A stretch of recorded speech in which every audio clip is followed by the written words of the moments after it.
বাড়িতে এক ফোঁটাও চাল নেই। কাল রাতের যা বাসি খাবার আছে তাই দিয়ে কোনো রকমে একবেলাটি হয়ে যাবে।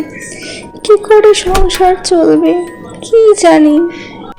বাড়িতে চাল না থাকায় মিতালি বড়ই দুশ্চিন্তায় পড়ে যায়, কিভাবে তার সংসার চলবে। এমন সময় বাইরে বৃষ্টির মধ্যে এক ভিক্ষুক মহিলা এসে তার বারান্দায় দাঁড়ায় এবং তাকে বলে, ও মা, বহুদিন খাইনি মা, চারটি খেতে দেবে আমায়?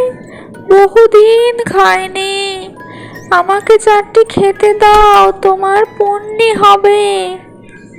কে আপনি মা? এই ঝড় জলের মধ্যে কোত্থেকে আসছেন? আসুন, ঘরে আসুন, ঘরে এসে বসুন। ও মা, দাঁড়িয়ে রইলেন যে, বসুন। একদম লজ্জাবোধ করবেন না, আপনিও মানুষ আমিও মানুষ, এটাকে নিজের বাড়ি মনে করুন। আপনি তো আমার অতিথি। নিন মা, দুটো সেবা করুন।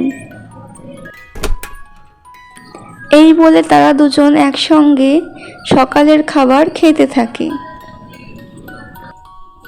খেতে খেতে ভিক্ষুক মহিলাটি মিতালিকে তার সংসারের ব্যাপারে নানা কথা জিজ্ঞাসা করে। মিতালিও তাকে তার ব্যাপারে অনেক কথাই জিজ্ঞাসা করে। মিতালির সংসারের দুর্দশা শুনেও ভিক্ষুক মহিলাটি খুব কষ্ট পায়। এইভাবে কথা বলতে বলতে তাদের খাওয়া শেষ হয়ে যায়। ভিক্ষুক মহিলাটিও এবার ঘরে ফিরতে চায়। মিতালির বাড়ি থেকে যাওয়ার সময় মহিলাটি তাকে একটি ঝুড়ি উপহার দিতে চায়। নাও গো মেয়ে, তুমি আমার সাথে প্রচুর ভালো ব্যবহার করেছো। এমন ব্যবহার আজ পর্যন্ত আমার সাথে কেউ করেনি। এই ঝুড়িখান তুমি রাখো, ঠিক আছে?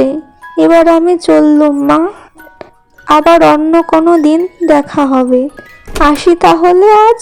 আর এই ঝুড়িখান কোনো সাধারণ ঝুড়ি নয় মা, ঝুড়িটিরে তুমি যত্নে রেখো, ও তোমার খেয়াল রাখবে। এই বলে মহিলাটি তার গন্তব্যের উদ্দেশ্যে রওনা দেয়।